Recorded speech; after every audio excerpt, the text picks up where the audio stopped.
I walked into the kitchen and saw my china in the trash. My daughter-in-law told me, "Oh, it was old. I bought new things." I looked at her calmly and replied, "Well, you're going to use them in your new house because you're not staying here anymore." It was time to remind her who pays the bills here. I know what you're thinking. It sounds harsh, right? A mother-in-law kicking her daughter-in-law out onto the street? But let me tell you what really happened that Tuesday morning, when everything I had put up with for 8 months finally exploded. It was 7 o'clock in the morning. I, Eleanor Hayes, 68 years old, had just woken up in my own home. Well, technically it was my house, because it hadn't felt like mine for a long time. I came downstairs like I do every morning, my fleece slippers squeaking against the tile floor. I was thinking about making myself a coffee with cinnamon. That's the one I like to drink while I watch the sunrise from the kitchen window. My little ritual of peace before the daily chaos began.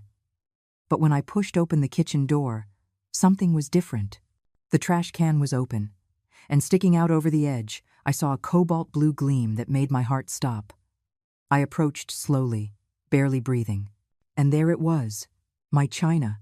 Not just any china. My blue porcelain china, with the gold trim, the set my husband, Arthur, gave me on our wedding day 45 years ago.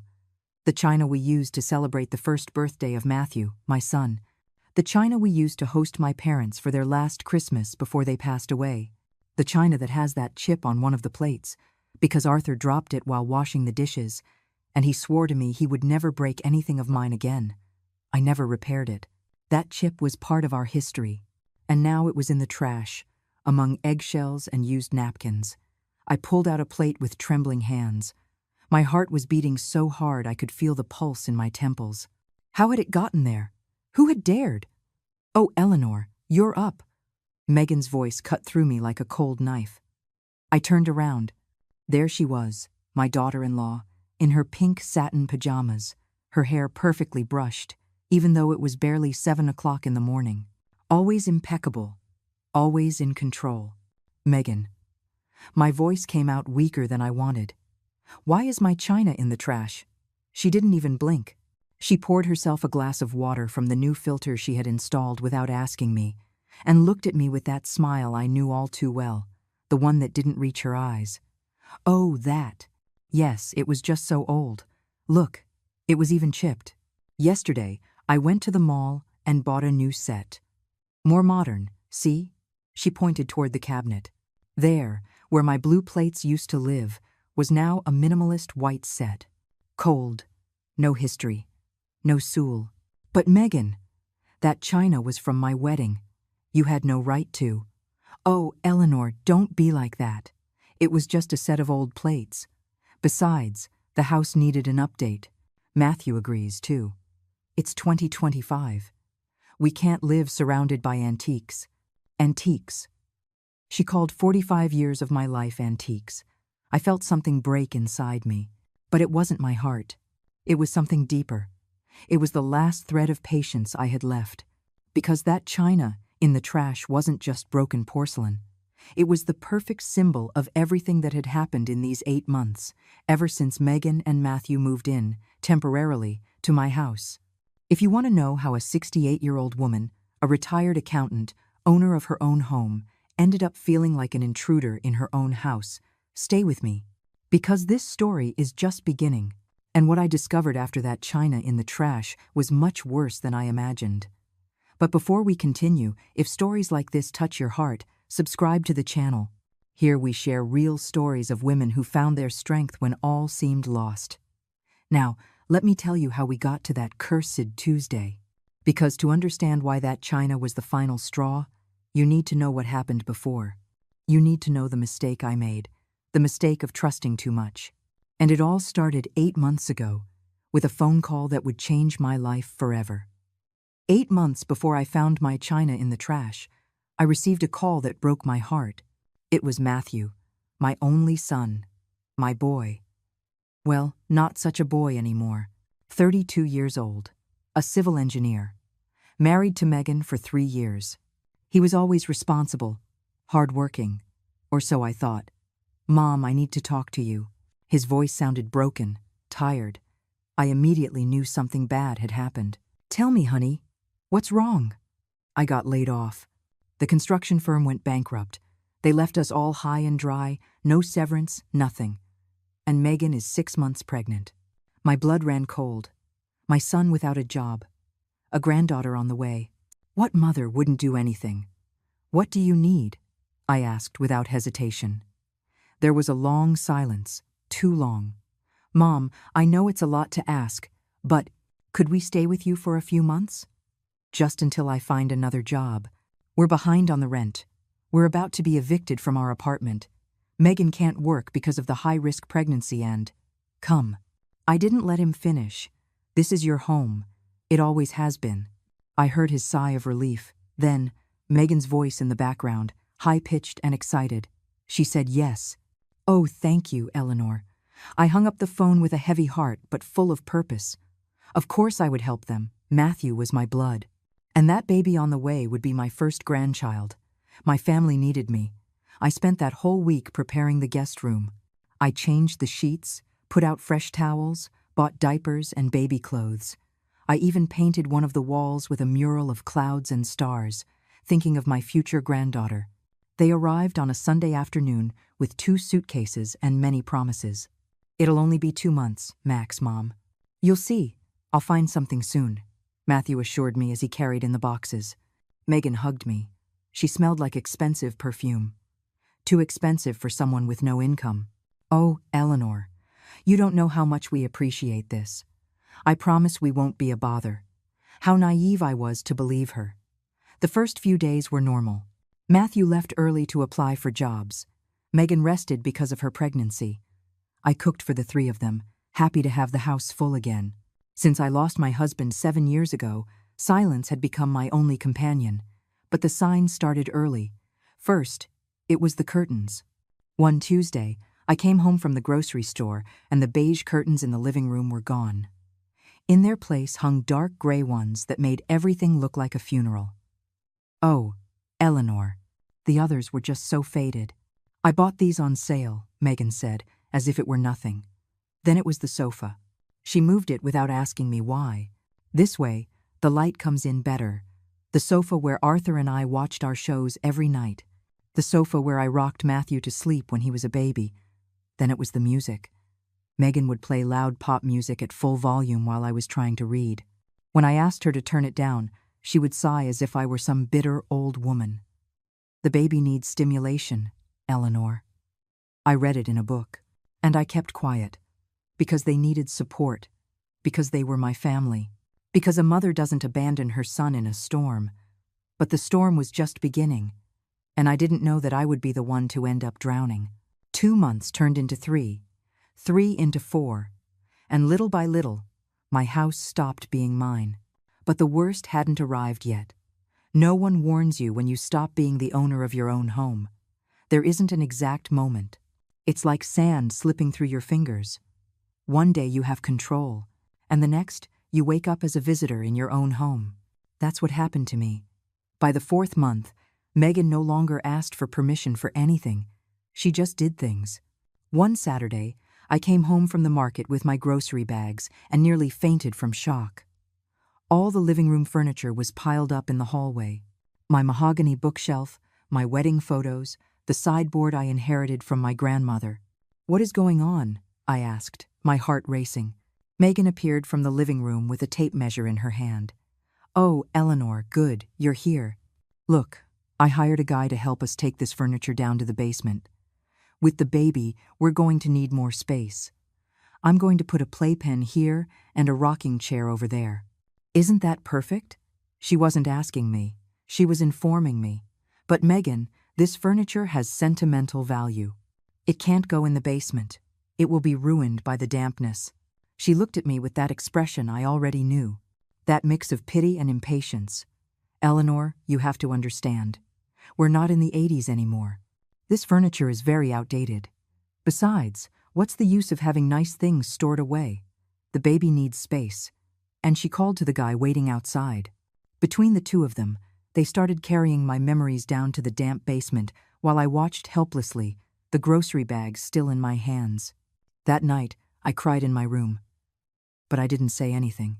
Because Matthew was working late looking for jobs. Because Megan was pregnant and I didn't want to cause her stress. Because I was the mom, the mother-in-law, the one who had to endure everything for the good of the family. In the 5th month, Megan's mother arrived. Without warning, I was preparing lunch when I heard the door open. Female voices, laughter. I walked into the living room, and there she was. A woman with enormous sunglasses and a travel suitcase. "Oh, Eleanor," Megan shouted excitedly. "Look, let me introduce my mom, Linda. She's going to stay for a few days to help me with the pregnancy." Linda extended her hand to me reluctantly, without taking off her glasses. "Nice to meet you. Megan has told me so much about you. Nothing good, I thought." "Of course, welcome," I said, forcing a smile. A few days turned into 2 weeks. Linda took over the remote control, criticized my cooking, left her things scattered all over the house, and worst of all, she filled Megan's head with ideas. "Honey, why don't you ask your mother-in-law to give you the master bedroom? That room of yours is too small for the baby." "Mom," I already told her, but she says that was her master bedroom. "Oh, but your mother-in-law is alone. Why does she need so much space? Besides, when you lend your house, you should do it completely, right?" I heard everything from the kitchen, my hands deep in soapy water, washing the dishes they left dirty. I took a deep breath. "Don't say anything, Eleanor. Don't cause problems." But the problems were already here, living in my living room, sleeping in my guest room, breathing my air. And when Linda finally left, she left something worse than her suitcase. She left Megan convinced that I should give up more, that my house should be completely hers. In the 6th month, Matthew got a job. Part-time, low-paying, but it was something. I thought they would leave soon. But when I brought up the subject one night at dinner, they both looked at each other uncomfortably. "Mom, it's still not enough to rent a decent place," Matthew said, avoiding my gaze. "And with the baby about to be born, we need to save," Megan added, touching her belly. "Right, Eleanor? You understand." Of course I understood. I understood that they were using me. But my mouth said, "Yes, of course. Stay as long as you need." That night I couldn't sleep, because something inside me was screaming that I had lost control, that I had crossed a line I could never come back from. But I still didn't imagine how far they would go. Lily was born early on a Tuesday morning. I remember every detail of that night. Megan's scream from her room, Matthew running for the car keys, me with my heart in my throat helping her down the stairs. At the hospital, I waited for 8 hours in that cold room that smelled like disinfectant and burnt coffee. And when they finally let me in and I saw that tiny creature wrapped in pink blankets, with her tiny hands and closed eyes, the world stopped. My granddaughter. The first time I held her, I felt that everything was worth it. All the discomfort, all the sacrifices, all the space I had given up. Nothing mattered compared to that warm weight in my arms. "She's perfect," I whispered, tears streaming down my cheeks. Megan looked at me from the hospital bed with a strange smile, as if she had won something. And boy, had she won, because from that moment on, Lily became the most powerful weapon Megan had against me. We came home 3 days later. I had prepared everything. Diapers, washed clothes, sterilized bottles. I even bought a beautiful wooden crib that I placed in their room. But on the 2nd day, Megan came into the kitchen while I was making breakfast. "Eleanor, we need to talk." I turned around. She was holding Lily in her arms, using my granddaughter as a shield. "Tell me, this room is too small for the 3 of us.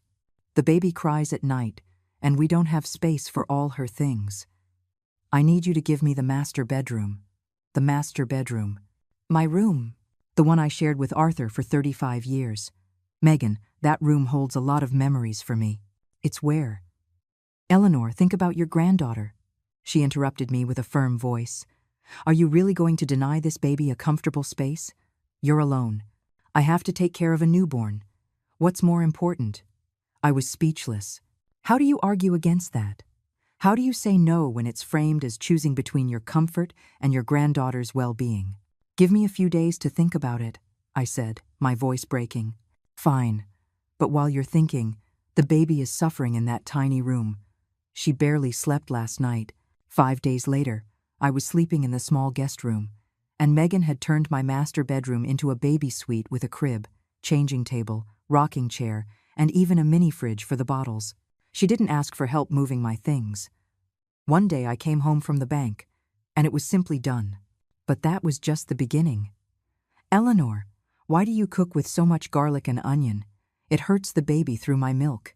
"Eleanor, don't wear that perfume. The chemicals affect newborns." "Eleanor, can you turn down the TV volume? The baby needs silence to sleep." "Eleanor, my mom says babies need a constant temperature. Can you leave the air conditioning on all day? I'll pay." "Oh, wait. You pay the electric bill, but it's for Lily, right?"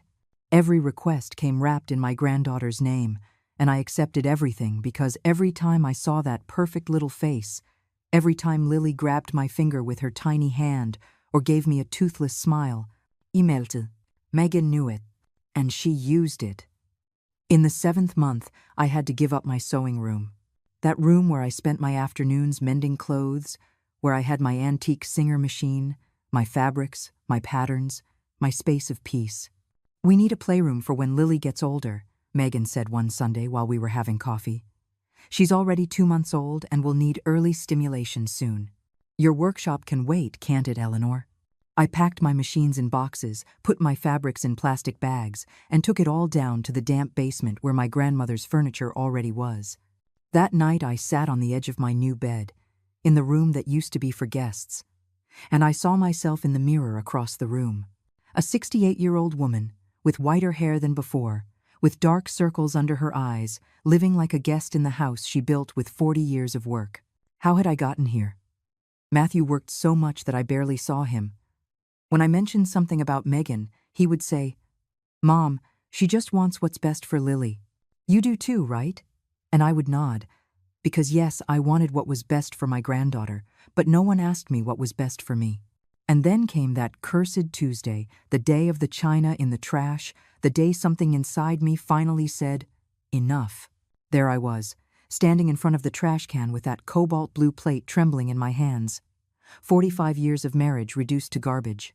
Megan was still there, drinking her water as if nothing had happened, as if she had just thrown out an old newspaper, not the memories of my entire life. "You know what, Eleanor? You should thank me. That china made the kitchen look so outdated.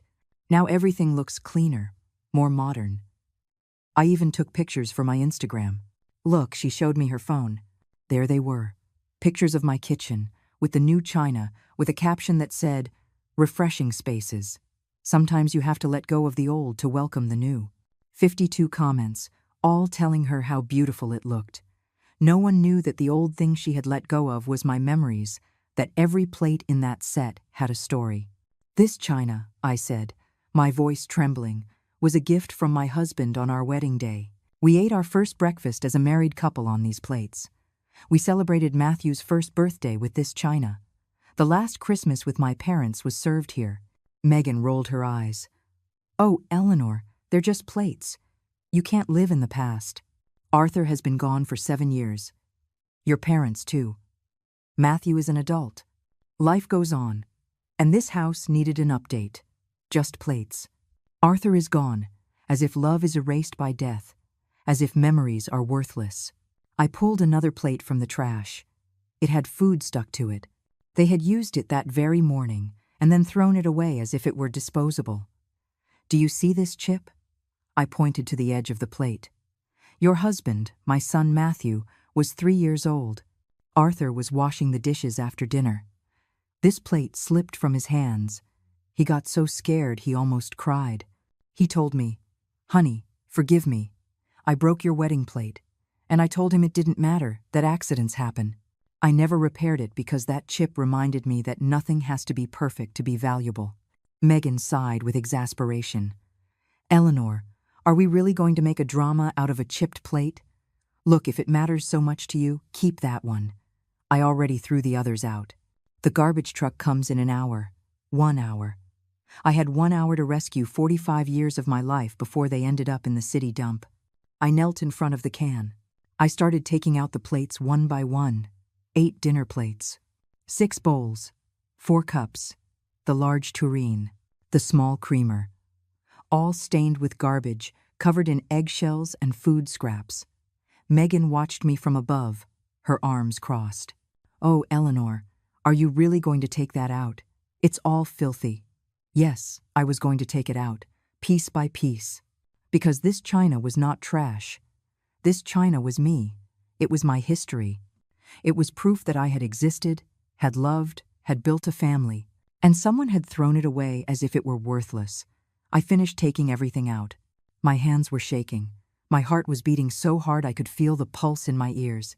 I stood up slowly, very slowly, because something inside me was changing. Something that had been dormant for 8 months was finally waking up. I looked Megan straight in the eye. "This china is worth more than all your new things combined, because this china has a soul. It has history. It has love. Do you know what your white plates have? Nothing. They are as empty as you are." Megan's eyes widened in surprise. She had never heard me speak like that. "Excuse me? I don't excuse you. Not anymore." I carried my china to the sink and began to wash it. Piece by piece, carefully, with respect. Megan just stood there, speechless. For the first time in 8 months, she was not in control of the situation. And as I washed those plates covered in garbage, as I removed the filth she had put on them, I made a decision. This had just become a war, and I had no intention of losing. That night I couldn't sleep. I sat on the bed in the small room, my room now, with the lights off, watching out the window as the moon lit up the garden that Arthur and I planted so many years ago. The clean plates rested in a box beside me. I had dried them with the same care one holds a newborn. Each piece represented something Megan had tried to erase. But I wasn't stupid. The china wasn't the real problem. The problem was that I had become a stranger in my own home, and worst of all, I had allowed it. At 3 o'clock in the morning, I turned on the bedside lamp.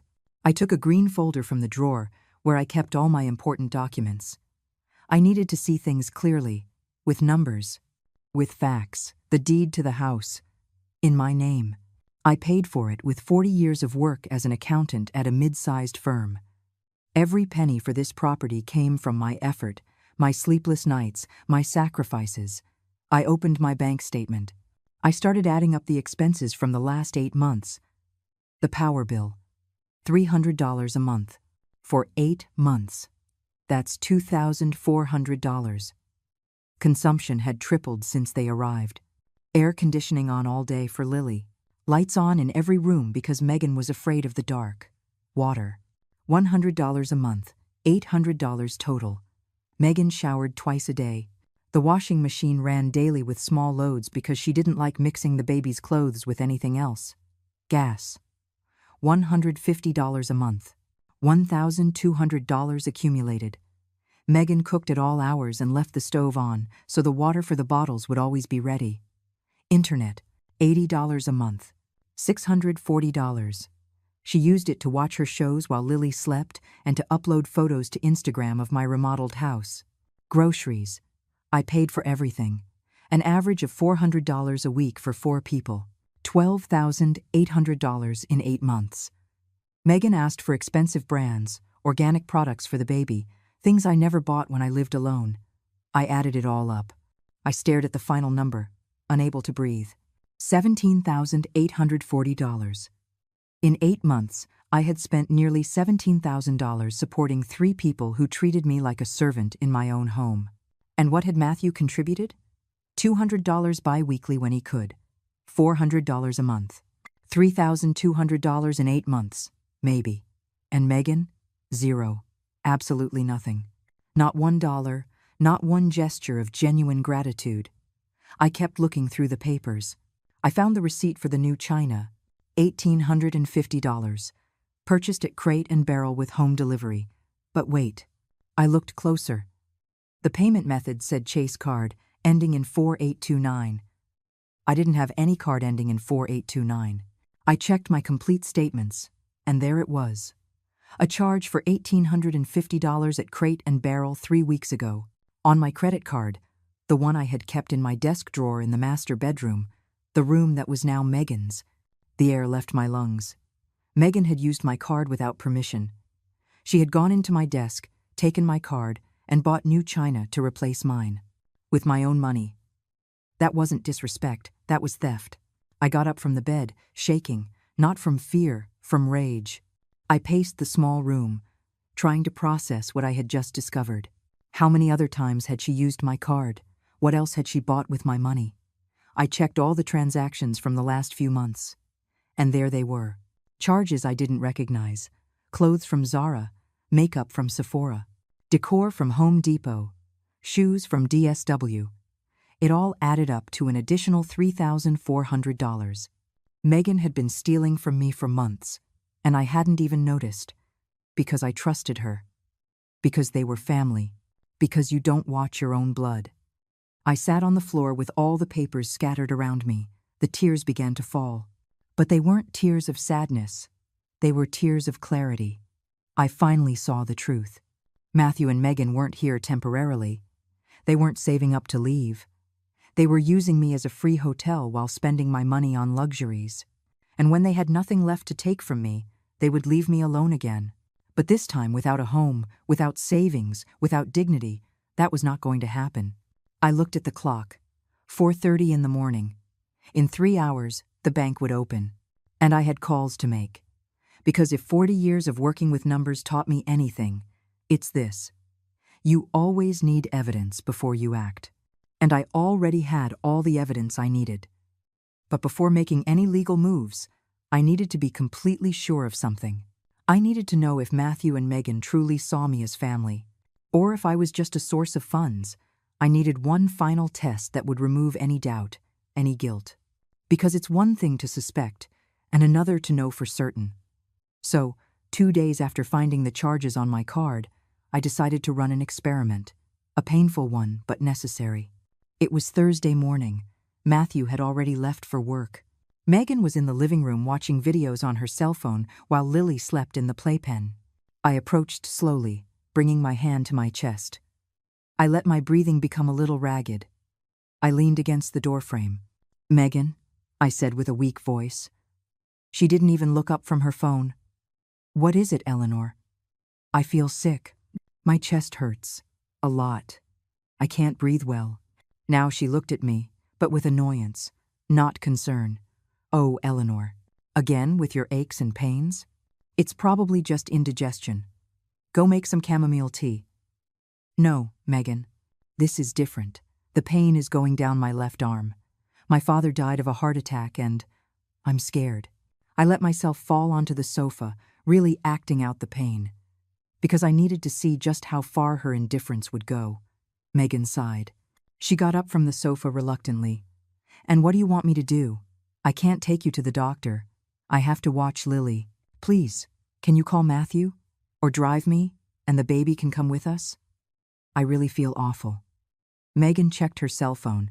She made a face of annoyance. "Oh no! Eleanor, today is Thursday. I made plans to meet my friends for lunch at noon. I haven't left this house in 2 weeks. You can't ask me to cancel." I stared at her, waiting for it to be a joke. Waiting for her to say, "I'm kidding, of course I'll take you." But she didn't. "Megan, I'm telling you my chest hurts. It could be a heart attack." "Oh, Eleanor, don't be so dramatic. If it were a heart attack, you'd already be on the floor. Besides, you've always been very healthy. It's probably just stress or something you ate. Rest for a bit, and if it doesn't go away, call a cab. I really can't cancel. My friends are already on their way." She turned around and went upstairs to get ready. I sat there, my hand still on my chest, processing what had just happened. It wasn't an act anymore. The pain in my chest was real now, but it wasn't coming from my physical heart. It was coming from the realization that to Megan, a lunch with friends was more important than my life. I waited 5 more minutes. Megan came down, perfectly made up, with her designer bag that I never knew how she'd paid for. Now I knew, with my card. "Eleanor, are you still lying there? I told you to drink some tea, and please watch Lily. I'll be back around 5. And she left. She left me alone, supposedly with chest pains, to go have lunch with her friends. I sat motionless for a moment. Then I took out my cell phone and called the only person I knew would come. "Eleanor?" answered Barbara, my lifelong neighbor. "Barbara, can you take me to Dr. Evans's office? I don't feel well." "I'm on my way right now." 3 minutes later, she was knocking on my door.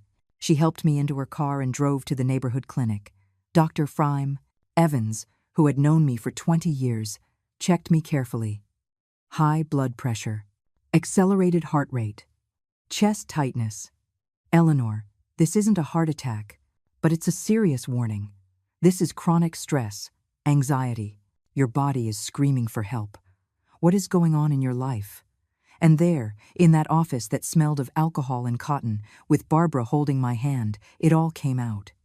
I told him about Megan, about the invaded house, about the china in the trash, about the stolen money, about this morning when she left me alone, thinking I might be dying.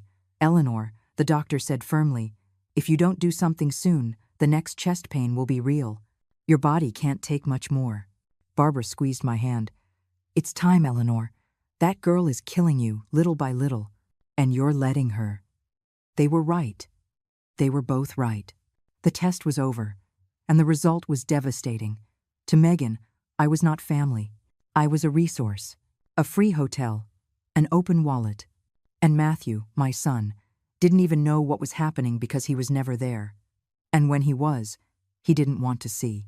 I left that office with a prescription for blood pressure and an absolute certainty in my heart. It was over. Tonight, my plan would begin.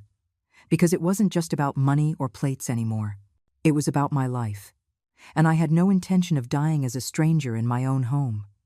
I got home just after 4 o'clock in the afternoon. Megan still hadn't returned from her lunch with friends. I went straight up to the small room and locked the door. I took out my old notebook, one of those hardcover ones I use for accounts, and started to write. A plan, step by step. But first, I needed professional help, someone who knew the law, someone I could trust completely. I dialed a number I had saved for years. Aunt Eleanor?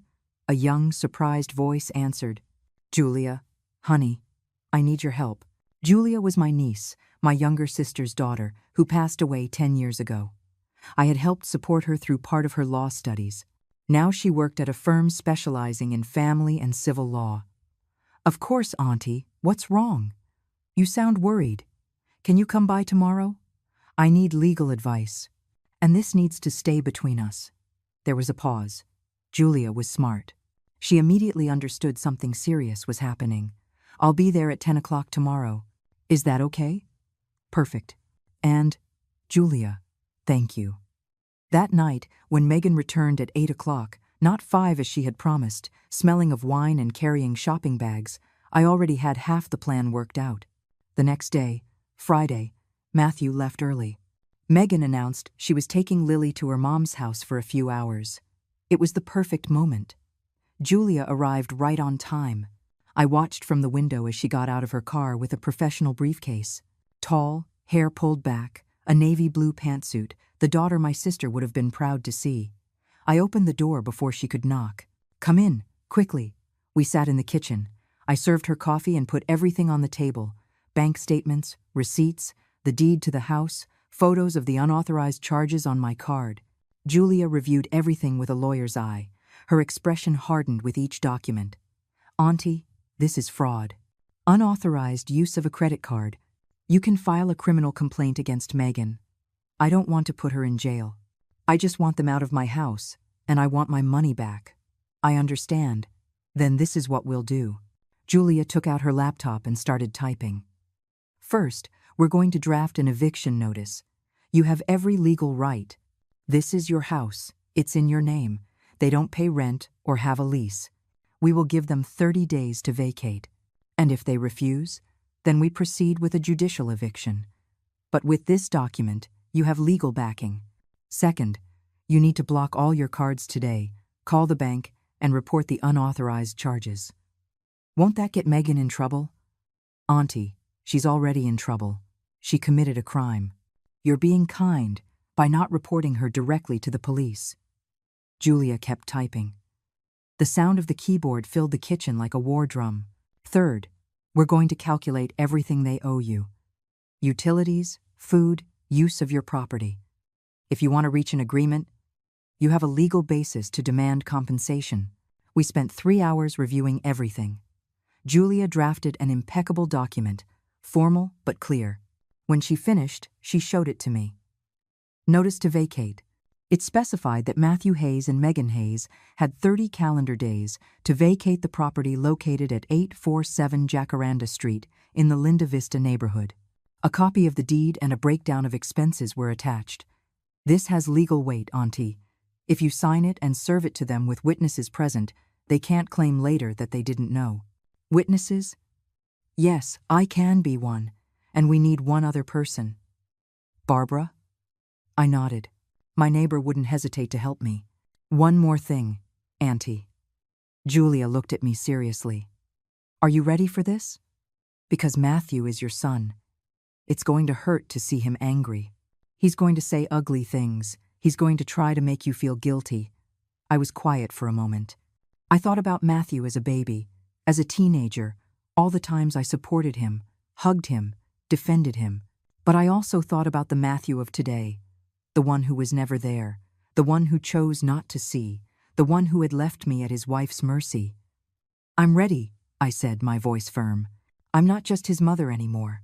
I'm also Eleanor, and Eleanor deserves respect. Julia smiled. She squeezed my hand. There's the auntie I know, the one who doesn't let anyone walk all over her. We printed 3 copies of the document. I signed them with a shaky but determined hand. Julia hugged me before she left. When you're ready to serve it, call me. I'll come. I watched her drive away. I went up to my room and locked the documents in my desk drawer. The plan was ready. Now I just needed the right moment. But first, I needed to know one last thing. I needed to confirm my suspicions about Matthew and Megan's true intentions. And what I discovered that very afternoon chilled me to the bone. That same afternoon, as I was putting the documents away, I heard voices in the garden. I peeked out the window of the small room. Matthew had come home early. He was with Megan by the fountain that Arthur installed years ago. They were talking quietly, but the wind carried fragments of their conversation to my window. Yes, honey, just 6 more months, and we'll have enough for the down payment, Megan was saying. Are you sure? My mom has been acting weird lately, Matthew replied. Your mom is all drama. As long as she has Lily around, she won't do anything. We've got her eating out of the palm of our hand. I felt the floor open up beneath me. We should still look for something soon. I don't want to overstay our welcome. Matthew's voice sounded guilty. Oh, Matt, don't be silly. Your mom lives alone in this huge house. We're doing her a favor by keeping her company. Besides, why pay rent when we can save here? In 6 months, we'll save up the $50,000 for the down payment and we're gone. Easy. $50,000. They wanted to stay 6 more months to save $50,000 while I paid for everything. What if she gets upset? Matthew asked. She won't get upset. She's your mom. Moms just put up with everything for their kids. Besides, I've already charged like $5,000 to her card and she hasn't even noticed. Matthew said nothing. He didn't scold her. He wasn't outraged. He just stayed silent. And that silence told me everything I needed to know. My son knew. Maybe not the details, but he knew Megan was using me, and he was letting it happen. I closed the window with trembling hands. Not from fear. From fury. It was over. I went downstairs. I walked into the garden where they were still talking. I need you both in the living room. Now. My voice came out so cold that they both turned around, surprised. Mom, what's wrong? Matthew asked. To the living room. Now. We went inside. I remained standing. They sat on the sofa, Megan holding Lily. I took out the documents I had printed with Julia. I placed them on the coffee table. What's this? Megan asked, picking one up. Read it. I watched as their eyes scanned the lines. How their faces went from confusion to shock. Matthew read over her shoulder. Mom, an eviction notice? His voice cracked. You have 30 days to find somewhere to live. But why? Megan stood up. What did we do? I looked at her, unblinking. Are you really going to ask me what you did? Really? Eleanor, if this is about the china, I already apologized. It's not just about the china, Megan. It's about everything. For the 8 months you've treated me like a free hotel. For changing my house without permission. For kicking me out of my own bedroom. For dismantling my sewing room. For using my credit card without authorization. Megan turned pale. I didn't. $3,400. I pulled out another document. That's what you spent on my card without my permission. Here are all the charges. Zara, Sephora, Crate and Barrel, Home Depot. Do I need to continue? Mom, there must be a misunderstanding, Matthew intervened. There's no misunderstanding, Matthew. I heard you a little while ago. In the garden, talking about staying 6 more months to save $50,000, using my house as your personal piggy bank. Matthew was speechless. Megan started to cry. Eleanor, I'm sorry. I just wanted Lily to have a better life. At the expense of mine? By stealing from me? By using my granddaughter as a shield every time it suited you? It's not stealing. We're family, Megan shouted. Family respects each other, Megan. Family is grateful. Family doesn't throw 45 years of memories in the trash like they're garbage. Mom, please. Matthew stood up. You're my mother. You owe us support. We're going through a hard time. Those words were the last straw. I owe you support? My voice rose. I gave you life. I paid for your school, your college. I gave you a roof over your head for 30 years. I opened the doors of this house to you when you needed it. And you know what? I don't owe you anything else. I paid my debt as a mother years ago. But we're your family. You can't kick us out, Megan cried. I can. And I am. This house is mine. I paid for it. I decide who lives here. And you two don't anymore. Matthew sank onto the sofa. For the first time, I saw him really look at me, as if after 8 months, he was finally waking up. Mom. His voice was a whisper. I'm sorry.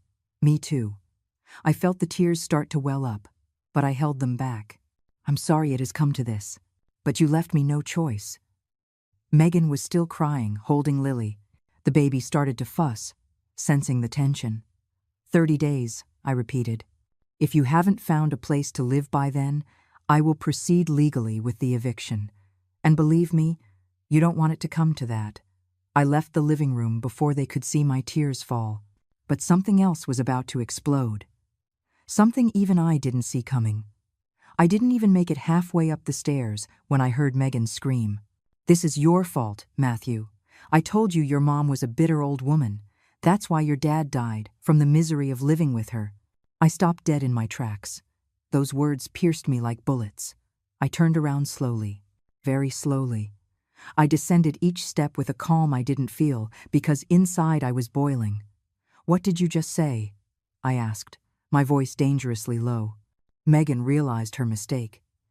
She tried to backpedal. Eleanor, I didn't mean. Repeat it. I took a step toward her. Tell me again why my husband died. Mom, just leave it. Megan is upset. Matthew tried to intervene. No. My shout made them both jump. I want to hear it from her. You think Arthur died of misery from living with me? Megan swallowed hard, but I had underestimated her. When she felt cornered, she attacked. Well, look at this house. Old, outdated, full of filthy junk. Your house is ugly anyway. That's why I had to renovate it. Something in me broke, but not from pain. From absolute clarity. I walked to my desk in the dining room. I pulled out a folder I had prepared that morning after talking to Julia. I had left it there, waiting for the right moment. And this was the moment. You want to talk about ugly things, Megan? I opened the folder. Let's talk about this. I pulled out the bank statements with the charges marked in fluorescent yellow. One by one, I put them on the table. $1,850 for new china. With my card, $320 for clothes for you. With my card, $180 for makeup. With my card, $450 for house decor. With my card, $600 for shoes and bags. With my card, I kept pulling out papers. The piles grew on the table. Do you know what this is called, Megan? Fraud. Unauthorized use of a credit card. It's a criminal offense. Matthew jumped up, snatching the papers from me. His eyes scanned the numbers, the dates, the charges. Megan, his voice was shaking. Is this true? She didn't answer. She just stood there, with Lily crying in her arms. Answer me, Matthew yelled. "Did you steal my mom's card?" "It's not stealing. She has plenty of money," Megan defended herself. "She lives alone in this huge house collecting her pension. What does she need so much for? We have a baby. And that gives you the right?" Matthew was red with fury. "That gives you the right to steal? Your mom was supposed to help us. My mom told me, when you lend your house, you do it completely, not halfway. Your mom is selfish. Enough." Matthew's shout vibrated through the walls. "That's enough, Megan. For the first time in 8 months, I saw my son truly defend something. Defend me. But I wasn't finished. There's more." I pulled out another document. "This is the call history from my landline. The one in the kitchen. See these calls marked in red? All of them are to the bank. 32 calls in 3 months." Megan turned white as a sheet. "I received an email from the bank 2 weeks ago asking if I had authorized a credit limit increase. I never requested that, but someone called, pretending to be me, and the bank has those calls recorded." I pulled out one last paper. A screenshot of an email. "You intercepted my email too, didn't you? The bank sent me a notice about the limit increase. I never received it, until I checked my email account and found that someone had marked all the emails from the bank as read and moved them to the trash." Matthew stared at the papers as if he couldn't believe what he was seeing. "Megan, tell me this isn't true, please." She began to sob uncontrollably. "Your mom has us living like beggars. She treats us like we owe her our lives. I just took what we deserved." "You deserved nothing." My voice came out ice cold. "I opened my home to you. I fed you, I supported you, I gave you my bedroom, my space, my peace, and you paid me back by stealing from me, humiliating me, and throwing my history in the trash." I turned to Matthew. $3,400 in unauthorized purchases, but if we add the utilities, the food, the use of my property, you owe me over $17,000. "Mom, I didn't know, but you didn't want to see either." I looked him directly in the eyes. "You left every morning, leaving me alone with her. You never asked how I was. You never noticed that I didn't cook with garlic anymore, that I didn't sew, that I wasn't myself in my own home." Matthew collapsed onto the sofa, his head in his hands. Megan was still crying, but now they were tears of rage, not remorse. "You have 2 options." I held up 2 fingers. "You pay the $3,400 from the unauthorized charges, and you leave in 15 days, not 30. Or, I file the criminal complaint for fraud, and a judge will settle this." The silence that followed was deafening. The only sounds were Lily's crying and Megan's sobs, and me, standing in the middle of my living room, in my house, finally finding my voice again. Megan sank onto the sofa. Her crying changed. It was no longer rage. It was panic, because she finally understood that I was serious. "Eleanor, please." Her voice was choked. "Don't do this. Think of Lily. She's your granddaughter. Are you really going to tear us apart? You tore us apart yourself when you decided to steal from me." Matthew raised his head. His eyes were red. "Mom, give me time. I'll pay you everything. But don't file the complaint. Please." "Will Megan go to jail?" "It depends on the judge, but with this evidence, it's very likely she'll at least have a criminal record, and that means she couldn't work in many places, or get loans, or travel to certain countries." Megan started to hyperventilate. No, Matthew, do something. Tell your mom to stop." "I should do something?" Matthew looked at her with an expression I had never seen. "Where were you when my mom needed help?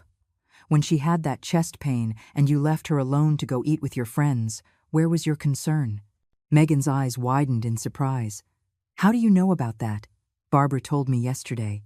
She saw me at the store and asked how Mom was doing after the scare. I had no idea what she was talking about. I had to ask her. And I was ashamed, Megan. So ashamed to know that my mom could have had a heart attack. And I didn't even know because you didn't tell me anything. I thought it was just drama. My mom never makes drama." Matthew stood up. "That is my mother. The woman who was widowed and kept this house going all by herself. The one who worked 40 years to have something of her own. And you call her dramatic?" It was the first time in 8 months that Matthew had defended anything with such passion. I wish it had been sooner. I wish it hadn't had to come to this. Megan hugged herself, rocking Lily. My mom told me that when a mother-in-law offers her house, it's her obligation to support the whole family, that I didn't have to ask permission for anything because it was my right. And there it was, the truth behind it all. Your mother filled your head with twisted ideas, I said wearily. And you believed them because it was convenient for you. Megan broke down crying again, but differently. This time, there was some genuine remorse in her sobs. I'm sorry. I'm really sorry. I don't know at what point it all spun out of control. At first, I just wanted to help with small changes. Then my mom told me it was my chance to have nice things because you had money, and I never had much growing up. I always wanted to have nice things, a pretty house, and when I saw that you didn't say anything, I thought you didn't care. Of course I cared. I just didn't know how to set boundaries without seeming like the evil mother-in-law, without pushing my son away, without losing my granddaughter. Matthew approached me. Mom, forgive me. Forgive me for not being here, for not seeing, for letting this happen. I looked at him. I saw the boy I raised, the man he had become. And I also saw his mistakes. I forgive you, son, but that doesn't change what has to happen now. The $3,400. Matthew nodded. I will pay you back. Even if I have to work triple shifts. Even if it takes me a year. I swear I'll pay you. You don't have a year. I want you gone in 15 days. Okay, 15 days. We'll find something, anything. Even a small room. But Mom, his voice broke. Don't file the complaint. Lily needs her mom. And Megan. He looked at his wife. Megan made mistakes, but she's not a bad person. I looked at Megan. There she was, broken, my granddaughter in her arms, tears streaming down her face. Was she a bad person? I didn't know. Maybe she was just a young, immature woman, badly advised by a toxic mother. Maybe under other circumstances, we could have had a different relationship. But that didn't matter anymore. I won't file the complaint, I said finally, on 3 conditions. They both looked at me with hope. First, the $3,400 gets paid in installments, $300 a month, until the debt is paid. If you are late on a single payment, I proceed legally. I accept, Matthew said immediately. Second, you are out in 15 days, not 30, and when you leave, you give me the keys and any copies you made. I accept. Third, Megan writes me a letter, by hand, acknowledging everything she did, apologizing. She gives me that letter before she leaves, and I will keep it. If you ever try to turn this against me, if you ever slander me to the family, or say that I was the bad one, I will pull out that letter. Megan looked up. She nodded through her sobs. I'll do it. I swear I'll do it. Then we have a deal. I turned to go up to my room, but before I reached the stairs, Matthew stopped me. Mom, will you ever be able to truly forgive us? I looked at him over my shoulder. Forgiveness isn't the same as forgetting, son. And it doesn't mean things go back to the way they were. But yes, someday, when you two prove with actions, not words, that you've learned, the next 15 days were the strangest of my life. Megan and Matthew moved through the house like ghosts, packing in silence, searching for apartments online late into the night. There was no more loud music, no more demands, no more fake smiles, just an uncomfortable and necessary silence. I didn't talk much either. I focused on slowly reclaiming my spaces. I brought my sewing machines up from the basement. I cleaned the room that had been my workshop. I rehung the beige curtains in the living room. Barbara came over every afternoon to keep me company with coffee and pastries. How are you feeling, Eleanor? Strange. Like I'm waking up from a long nightmare. That's because you were. But it's over now. You've set things right. On the 12th day, Megan knocked on my bedroom door. She had an envelope in her hands. Eleanor, here is the letter you asked for. I took it without opening it. Thank you. She just stood there, as if waiting for me to say something more. Is that all? She asked in a small voice. What else do you want me to say, Megan? I don't know. I thought. Maybe we could talk. That you would explain to me how to be better. How to fix this. I looked her straight in the eye. It's not my job to teach you respect. You should have learned that years ago. And there is nothing to fix between us. There are only consequences to live with. Her eyes filled with tears again. Do you hate me? That question surprised me. I thought about it for a moment before answering. I don't hate you, Megan. Hate requires energy I no longer have. I simply don't trust you anymore. And without trust, there can be no relationship. She left my room without another word. Day 15 arrived too quickly and too slowly at the same time. Matthew rented a moving truck. He and a friend carried down the few things they had brought 8 months ago. Now they had more. Much more. Things they had bought with my money without me knowing. They found an apartment in the North Rome neighborhood. 2 bedrooms, 800 square feet, $2,500 a month rent. Matthew would work 2 jobs to pay for it. Megan would have to find a job too. Real life had finally caught up with them. At 4 o'clock in the afternoon, the truck was loaded. Matthew came inside one last time. Mom, it's all set. We're leaving. Good. Here are the keys. He placed them on the kitchen table. That's all of them. We didn't make copies. Thank you. There was a long silence. Matthew wanted to say something, but he couldn't find the words. Mom, take care of your family, Matthew. And don't forget the payments. First day of every month. I won't forget. He moved as if to hug me. I instinctively took a step back. Matthew stopped. The pain on his face was obvious. You're still really angry. I'm not angry. I'm tired. And I need space. He nodded sadly. I love you, Mom. I love you too. But love isn't enough when there's no respect. He walked out of the house. I stayed in the kitchen, watching from the window. Megan got into the truck, holding Lily.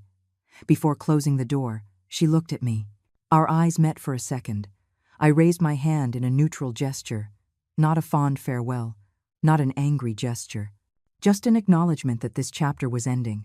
She nodded slightly and closed the door. The truck started. I watched it turn the corner and disappear. And then the house fell silent. A different silence than before. It wasn't the silence of invasion, of fear, of walking on eggshells in your own home. It was the silence of peace. I stood there for a few more minutes. Then I walked slowly through each room. The living room. No toys scattered about. No bottles on the table. The dining room. No forgotten diapers on the chairs. My master bedroom. Empty. The walls had marks where they had hung things. The floor had scratches from the crib. But it was mine again. I went down to the basement. My grandmother's furniture was still there. My wedding photo. The mahogany bookshelf. You can come up now, I whispered. We're going home again. That night, I slept in my own bed for the first time in months. The sheets smelled new.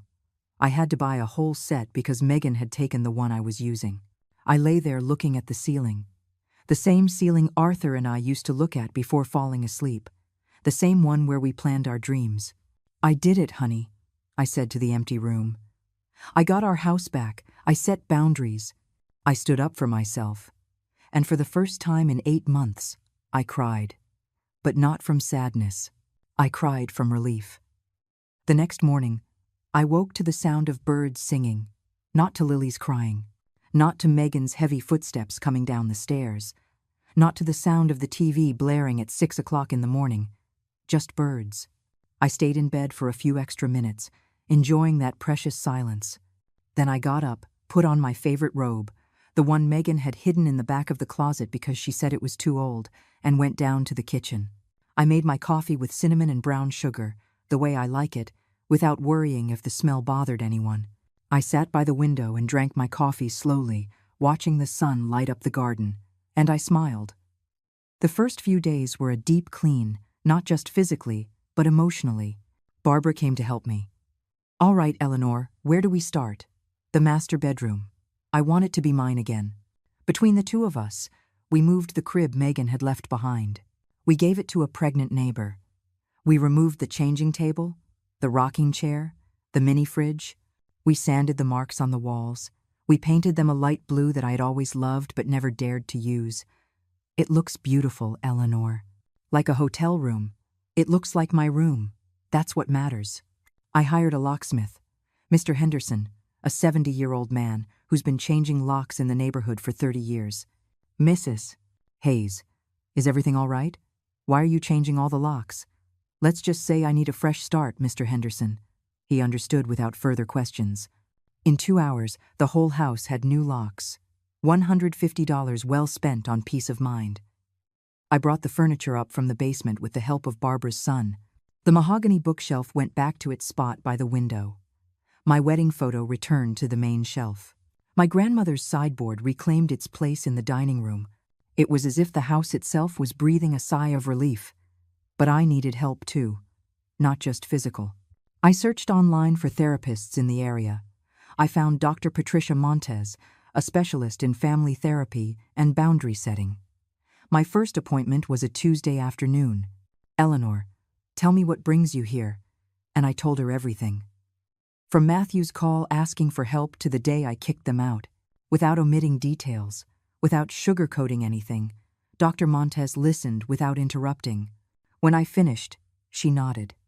Do you know what you did, Eleanor? Something that many women of your generation never managed to do. You set boundaries. You said enough.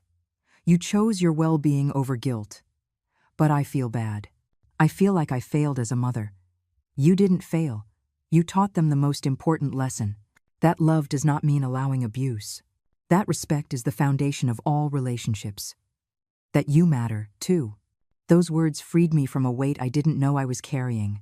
I started going every week, $150 a session, the best money I have ever spent in my life. I reclaimed my sewing room. I brought out my fabrics, my patterns, my Singer machine that I inherited from my mom. The hum of the machine filled my soul. I made tablecloths. I mended clothes for the neighbors. I embroidered napkins with initials. Not because I needed the money, but because I needed to create again. One afternoon, Barbara arrived with a small box. Look what I brought you, Eleanor.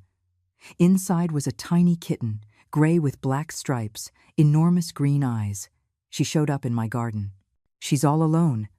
And I thought, so are you. You'd be good company for each other. I picked her up. She was so small she fit in my hand. She purred immediately. Hello, little one.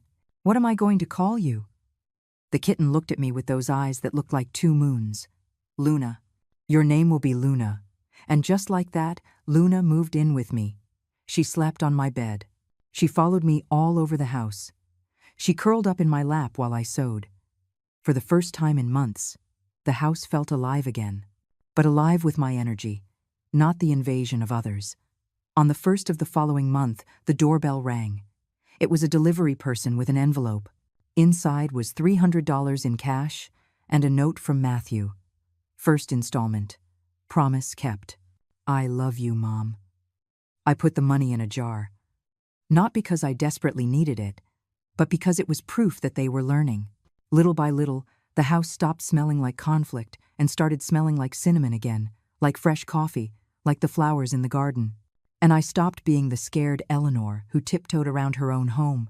I went back to being just Eleanor, owner of her space, owner of her peace, owner of her life.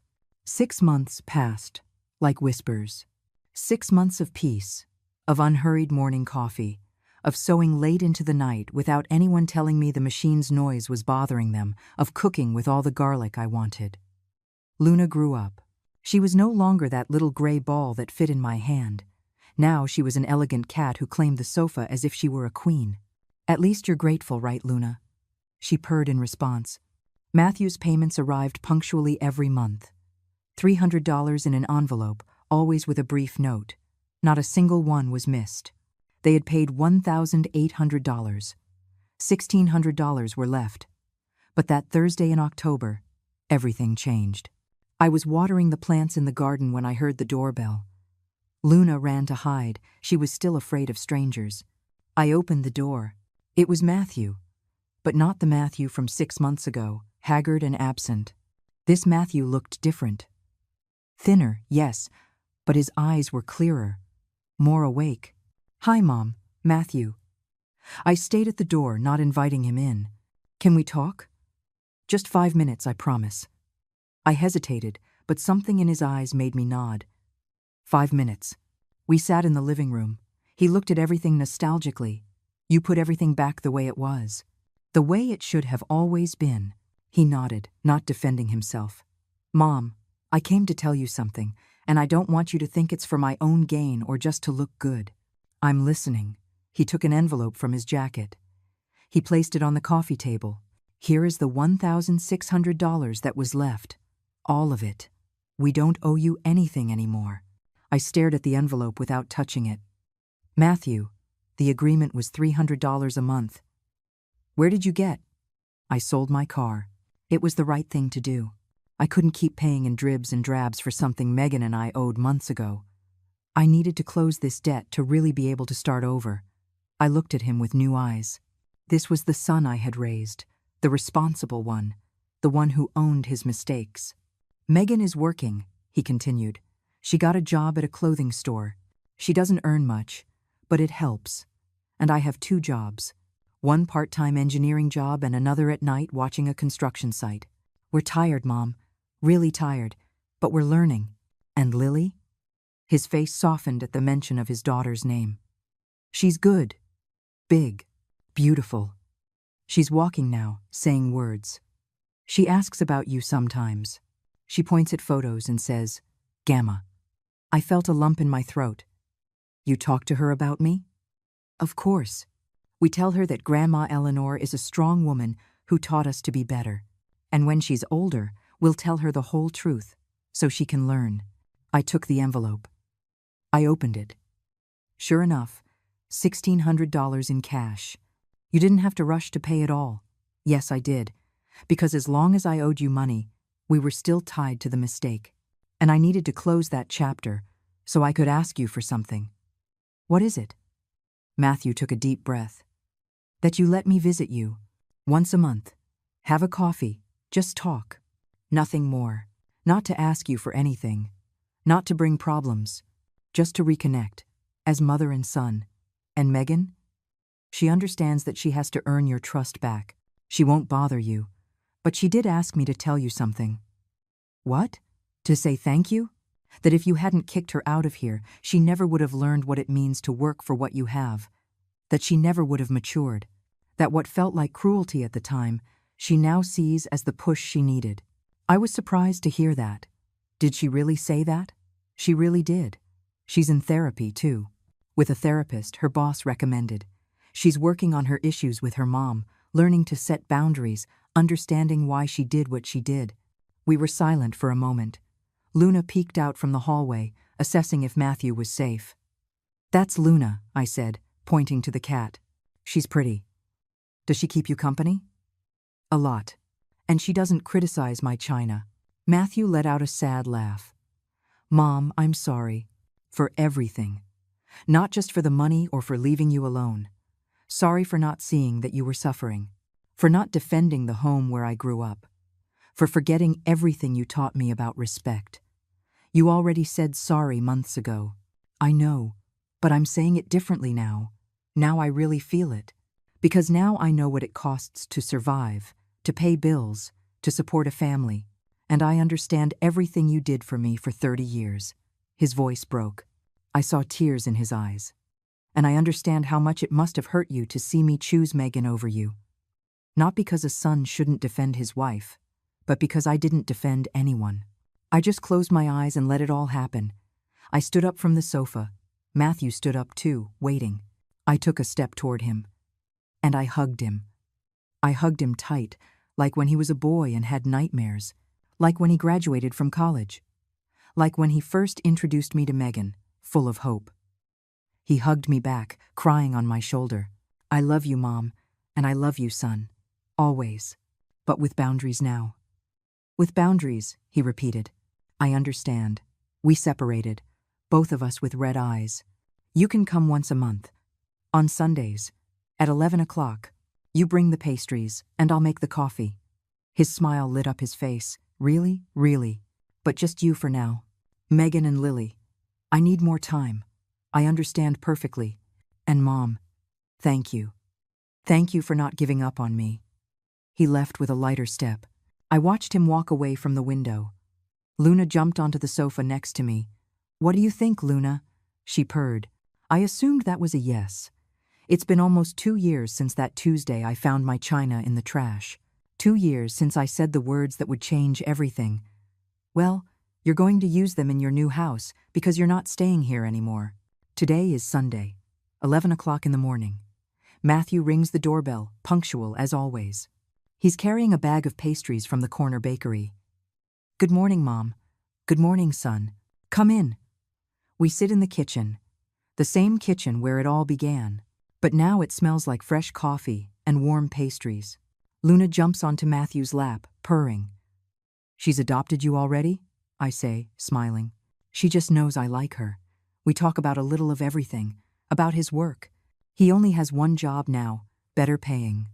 About Lily, who is 3 years old and talks nonstop. About Megan, who was promoted to manager at her store." After an hour, Matthew looks at me seriously. "Mom, there's something I want to ask you, and it's okay if you say no.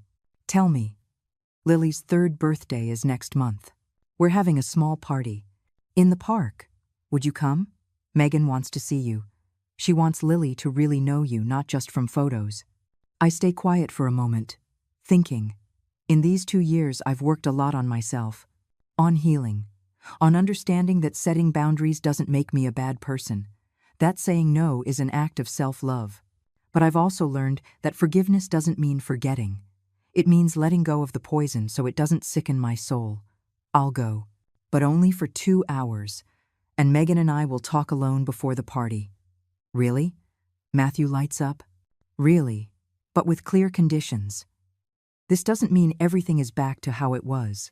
It means I'm willing to build something new, different, healthier. Mom, you don't know what this means to us. And you don't know what it meant to me to get my life back." Matthew nods. He understands. He finally understands. After he leaves, I'm alone in the kitchen. I take that box I stored 2 years ago from the high shelf, my cobalt blue china, the set I rescued from the trash, the one I washed so carefully, the one I thought I'd never use again because it hurt too much. But a few months ago, I did something special with it. I took it to an artisan who works with the Japanese technique of kintsugi, that ancient technique where they repair broken pottery by filling the cracks with gold. They don't hide the breaks. They celebrate them. They turn them into art. The artisan repaired every chip, every crack. Now my plates have golden lines that shine in the light. They are more beautiful than before because the scars tell their story. I take out a plate, the one Arthur dropped all those years ago. Now the chip is sealed with a line of gold that looks like a small river. I pour myself a coffee. I sit by the window with my blue and gold porcelain plate. Luna jumps into my lap, and I think about everything I went through, about how I got lost in the silence, about how I found my voice, about how I almost forgot who Eleanor was just to please others. I look at the garden that Arthur and I planted. The flowers are still growing. Some dried up and we had to pull them, but others sprouted, stronger, like me. I look at my reflection in the window. 70 years old now, completely white hair, lines on my face that tell stories. But my eyes shine differently. They shine like the gold in my china. And I want to tell you something, you who have listened to me this whole time. If you are living in your own home feeling like a visitor, if someone is erasing your history because they don't value it, if they tell you you're being dramatic for demanding respect in your own space, listen to me closely. You are not selfish for setting boundaries. You are not a bad mother, a bad mother-in-law, a bad person for saying this far and no further. True love doesn't ask you to erase yourself. It asks you to respect yourself first, so you can respect others. I learned that my china wasn't just porcelain. It was proof that I had existed, that I had loved, that my life had value. And when someone threw it in the trash, they didn't just discard plates, they discarded my dignity. But I rescued it, piece by piece. I cleaned it, I repaired it, I turned it into something more valuable. And I did the same for myself. I rescued myself from the emotional dump where they had thrown me. I cleansed myself of the guilt. I repaired myself with therapy and boundaries. And now I shine differently, not stronger. different, with the scars visible, with the gold of lessons learned. Because what is broken can be even more beautiful when you decide you deserve to be repaired. I raise my coffee cup. I toast to the window, to life, to myself, to the women who say enough, to those who reclaim their homes, to those who learn that no is a complete sentence, to those who discover that true wealth isn't in what you own, but in what you refuse to let anyone take from you. Luna meows. I think she agrees. And I, Eleanor Hayes, 70 years old, retired accountant, owner of her home and her destiny, drink my coffee, savoring every sip. Because finally, after so long, I've come home. To my real home. The one I carry inside. Manstri Basenpofen. If this story touched something in your heart, if it made you reflect on your own boundaries, or if you know someone who needs to hear it, leave me a comment telling me where you're watching from. Did you identify with Eleanor? Have you experienced something similar? I would love to read your thoughts. And if these life stories of women who find their strength when all seems lost inspire you, subscribe to the channel. Here we share stories that remind us it's never too late to reclaim our dignity. Give this a like if Eleanor taught you that self-love is not selfishness. See you in the next story. And remember, your china, your memories, your life, they are not trash for anyone. Until next time.